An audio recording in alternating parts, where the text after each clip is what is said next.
आज जो हम चालू करेंगे वो स्टैंडर्ड एरर से चालू करेंगे। स्टैंडर्ड एरर मतलब क्या? तो हम पॉपुलेशन को स्टडी कर रहे हैं और पॉपुलेशन पूरा स्टडी नहीं हो पा रहा, इसीलिए हमने सैंपल लिया है और उस सैंपल को हम स्टडी करते हैं, because it is not feasible for us to study the population, so we are studying the sample. So it may so happen that the mean of the sample and the mean of the population is different. The mean of the sample and the mean of the population is different. It may happen because of a lot of things. It may happen because of a selection bias, selection, random selection, sample size लेते वक्त गलत लिया गया, या sample size बहुत छोटा लिया गया, या जो एंड्स हैं उनको एकोमोडेट नहीं कर पा रहे हैं, या फिर जो सैंपल है वो रिप्रेजेंटेटिव सैंपल नहीं है। तो standard error can have lot of reasons. और स्टैंडर्ड एरर कैलकुलेट करने का कारण क्या है? Standard error is calculated because everything in statistics what we have learned till date roams around the mean. Standard deviation में mean लगता है, variance में mean लगता है, एवरेज मतलब मीन में मीन लगता ही है, एवरेज में मीन लगता है।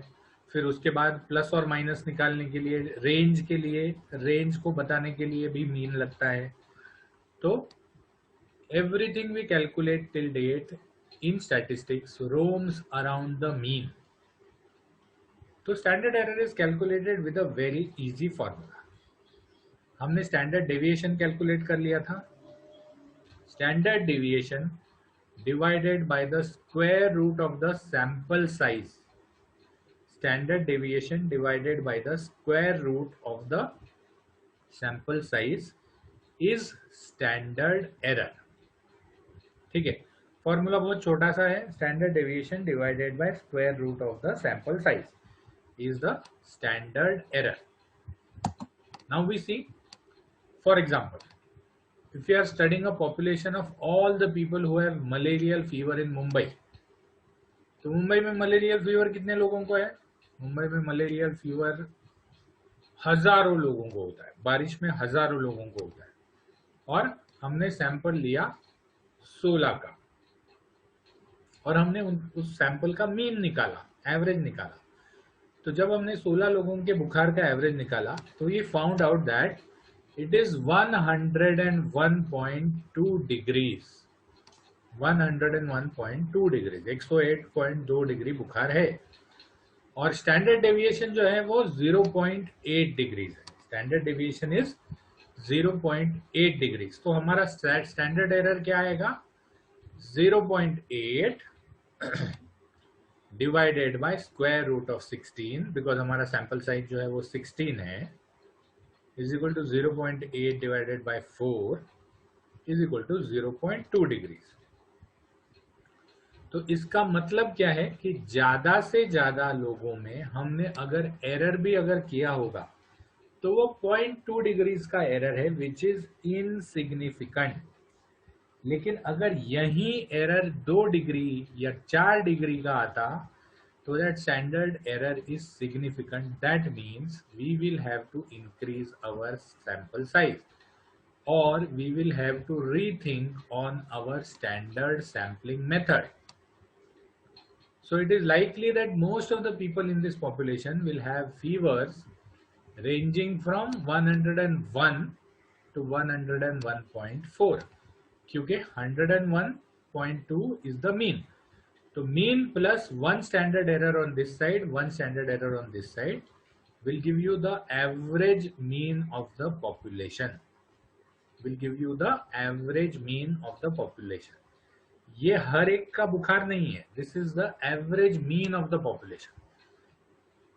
मतलब ज्यादा से ज्यादा हम हजारों लोगों का भी मीन निकाल लेते तो वो 101 से 104 के 101 से 101.4 के बीच में आता, जबकि हमारा सैंपल का मीन जो है वो 101.2 डिग्री है। समझ गया? अगर किसी को नहीं समझा होगा तो क्वेश्चन पूछ सकते हैं अभी। This is not the range, range नहीं है ये। रेंज नहीं है मतलब जैसे हम बोलते हैं ना कि mean plus or minus, what is the data, data अगर यहाँ पर किसी को 98 डिग्रीज बुखार है, किसी को 104 डिग्री बुखार है, तो 98 104 minus 98 is how much, 104 minus 98 is 6, तो 6 को डिवाइड बाय 2 कर लिया, दैट इज 3, तो द मीन हमारा 101.2 है, तो 3 डिग्री ये बाजू विच गिव्स यू 98 और 3 डिग्री वो बाजू विच गिव्स यू 104, तो that is the range 101 plus or minus 3 is the range, but here we are calculating standard error of means.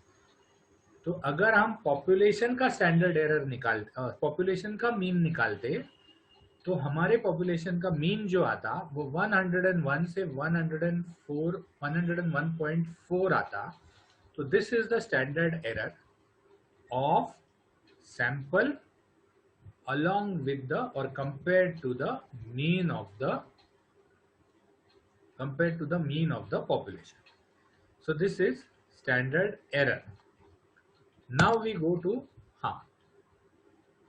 it applies that, अगर आप फॉर्मूला देखोगे तो standard error is equal to standard deviation upon square root of the sample size. तो जिसका क्या मतलब है कि स्टैंडर्ड एरर कब बढ़ेगा, जब न्यूमरेटर बढ़ेगा 6 स्टैंडर्ड फ्रैक्शंस, 6 स्टैंडर्ड में हमने फ्रैक्शंस पढ़े थे, तो जब न्यूमरेटर बढ़ेगा तो फ्रैक्शन का वैल्यू बढ़ जाएगा, तो इसका मतलब जब स्टैंडर्ड डेविएशन बढ़ेगा तो स्टैंडर्ड एरर बढ़ जाएगा। Whereas जब सैंपल साइज बढ़ेगा तो स्क्वायर रूट ऑफ n भी बढ़ जाएगा, तो स्टैंडर्ड एरर घट जाएगा। So when sample size increases, standard error decreases. When standard deviation increases, the standard error increases. तो इसीलिए we want to have the largest possible sample size for a study. Largest possible मतलब हमारे resources में जो सबसे large sample हम manage कर सकते हैं वो सैंपल साइज होना ज्यादा जरूरी है, कारण अगर सैंपल साइज वैसा हो तो हमारा स्टैंडर्ड एरर जो है वो कम आएगा। So this is all about standard error. Standard error is very easy. Now we move to the next part, probability. We have come to the second last or maybe third last part of our medical statistics syllabus. There are only 3 points remaining. One is probability and coefficient of correlation or significance, or second is parametric and non-parametric test जैसे chi-square test, ANOVA test, इनके बारे में भी हम पढ़ेंगे, और last में हम कुछ सॉफ्टवेयर्स पढ़ेंगे जो स्टैटिस्टिक्स में यूज होते हैं। अगर आपको याद होगा तो पिछली बार जब मैंने पेपर डिस्कस किया था तो मैंने एक क्वेश्चन रखा था जो सबसे बड़ा क्वेश्चन है, उसको मैंने डिस्कस नहीं किया था। The reason is I want to show you how our manual answer correlates with what has been done in the software. तो एक दो सॉफ्टवेयर हम ट्राई करके देखेंगे, इसीलिए मैंने वो क्वेश्चन छोड़ दिया था। So what is probability? Probability is a chance. Probability is luck factor. Probability is a chance. तो जैसे कॉइन है, मैं कॉइन उड़ाता हूं, तो अगर मेरे पास शोले पिक्चर का कॉइन नहीं है, अगर मेरे पास शोले पिक्चर का कॉइन नहीं है, तो there is a chance that 50% tail will come, छापा और काटा, तो 50% चांस है कि काटा आएगा और 50% चांस है कि छापा आएगा। तो दैट मीन्स छापा आने का चांस जो है दैट इज 2 बार अगर उड़ाऊंगा तो शायद 1 बार छापा आएगा। तो this is a probability of 1/2 और अ प्रोबेबिलिटी ऑफ 0.5 और अ प्रोबेबिलिटी ऑफ 50%। फिर मैंने डाइस ले लिया, डाइस लूडो खेलते हैं ना डाइस से, तो डाइस ले लिया मैंने, डाइस मुझे 6 चाहिए और मैंने डाइस डाला, तो 6 आने की प्रोबेबिलिटी कितनी है? प्रोबेबिलिटी आपने पढ़ी होगी मैथमेटिक्स में इसके पहले। तो प्रोबेबिलिटी कितनी है 6 आने की? अगर मैंने 6 बार डाइस डाला तो एक बार प्रोबेबिलिटी है 6 नंबर आने की। तो द प्रोबेबिलिटी इज 1/6 और द प्रोबेबिलिटी इज 0.33 और द प्रोबेबिलिटी इज 33.33%। या फिर अगर मेरे पास पत्ते हैं और मुझे इस पिक का इक्का निकालना है या बादाम का इक्का निकालना है, तो बादाम का मैं कोई भी पत्ता उठाता हूं तो वो पत्ता बादाम का इक्का होने का चांस कितना है? अगर मैं 52 बार अलग अलग पत्ते उठाता हूं तो उसमें से एक पत्ता बादाम का इक्का निकल सकता है। So the probability of getting a S of hearts, बादाम का इक्का निकलने का प्रोबेबिलिटी क्या है? 1 out of 52, 1 out of 52, which comes to somewhere around 1.98, oh sorry, 0.198 or 1.98%. So probability is nothing but chance. Probability is nothing but luck. So chance of occurrence of an event in a set of total events is probability. तो अगर मैं coin उड़ाता हूं तो उसके options क्या क्या हैं? या तो छापा आएगा या काटा आएगा। हमको क्या चाहिए? छापा चाहिए। तो chance of occurrence is 1 whereas the total set of events is 2। अगर मैं डाइस डालता हूं तो या तो 1 आएगा या 2 आएगा या 3 आएगा या 4 आएगा या 5 आएगा या 6 आएगा, 7 नहीं आ सकता। तो अगर मैं डाइस डालता हूं तो total number of events which can happen is 6, out of which my event happening chance is 1। अगर मैं पत्ता खींचता हूं तो मैं मैक्सिमम 52 पत्ते खींच सकता हूं। तो 52 चांसेस में एक चांस मेरा पत्ता आने का है। तो that is why probability is chance. Probability is when you are quantifying uncertainty. Quantifying uncertainty का मतलब क्या है? अनसर्टेनिटी तो है, अनसर्टन है, लेकिन उसमें भी हमारा चांस कितना है इसको हम नंबर में डिनोट करते हैं, इसको हम नंबर में लिखते हैं। ठीक है, यहां तक किसी को कोई डाउट है? प्रोबेबिलिटी में अब तक कोई डाउट है? ओके, तो देयर इज अनसर्टेनिटी एवरीवेयर। तो will the probability of having acidity after this meal, अगर मैंने खाना खाया है तो मुझे क्या चांस है कि मुझे एसिडिटी हो जाएगी? चांस कितना है? चांस 1/2 है, या तो एसिडिटी होगी या तो एसिडिटी नहीं होगी, right? Will I have a fracture after the fall, मैं गिर गया, मुझे फ्रैक्चर होने के चांसेस या तो फ्रैक्चर होगा या तो फ्रैक्चर नहीं होगा। So most of the probabilities are 1/2। अच्छा, ये दुनिया हमको व्हाट्सएप पे फॉरवर्ड आता है कि 7 तारीख को ये पूरी दुनिया खत्म हो जाएगी। ठीक है, कोई बड़ा सा मीटियोर आके अर्थ पे लगने वाला है और अर्थ उद्ध्वस्त हो जाएगी। So what is the probability of having the destruction of the earth? The probability of having the destruction of the earth is just 50%। Meteor आके लग सकता है या मीटियोर आके नहीं लग सकता। Will I live longer than 70 years? Yes or no? So probability is 50% again। Will I die someday? What is the answer? Yes, you are going to die someday। So there are no 2 events, though the probability is 1। Probability is 1। That means 100% probability that you are going to die someday। Will I live again or will I be living again after I am being dead? मैं मरने के बाद वापस जिंदा हो सकता हूं क्या? The probability is 0। Probability is 0। That is 0% probability that you are going to be alive after you are dead। So the probability ranges between 0 and 1। The probability ranges between 0 and 1. So probability of an event ranges from 0 and 1. Because it is 0 and 1, we can convert it into decimals or percentage.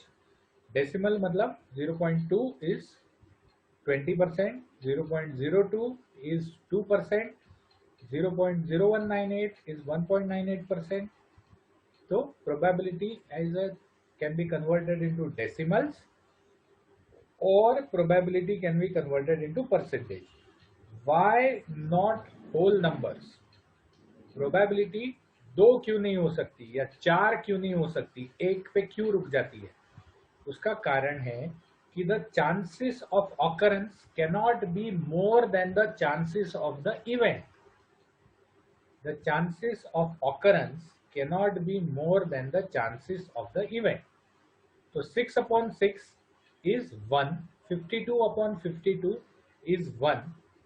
तो इसीलिए we cannot have a probability which is greater than 1. We can have a probability which is 0. We can have a probability which is 1. So we can have a probability 0% and everything in between till 100%. But we cannot have 100.0000001% probability. So a 0.5 probability means that there are 50% chances that the event will occur and 50% chances that the event will not occur.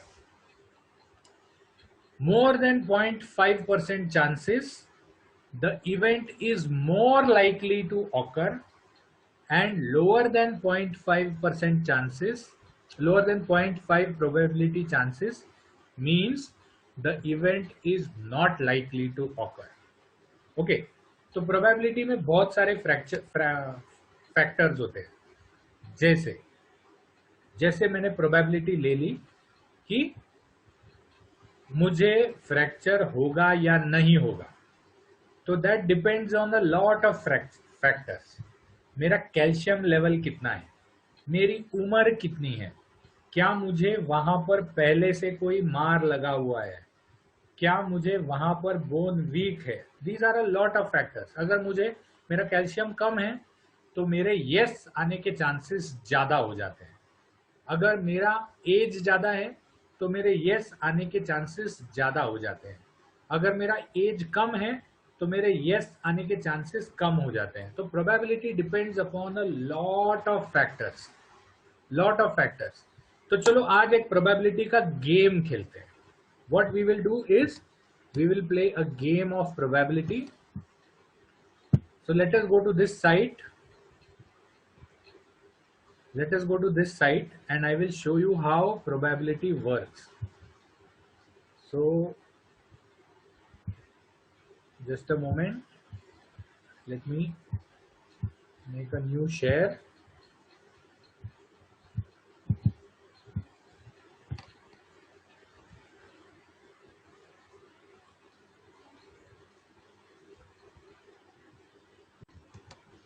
Okay, तो ये यहाँ आप सबको दिख रहा है. ये मैं थोड़ा सा ऊपर कर लेता हूँ, थोड़ा सा बड़ा कर लेता हूँ.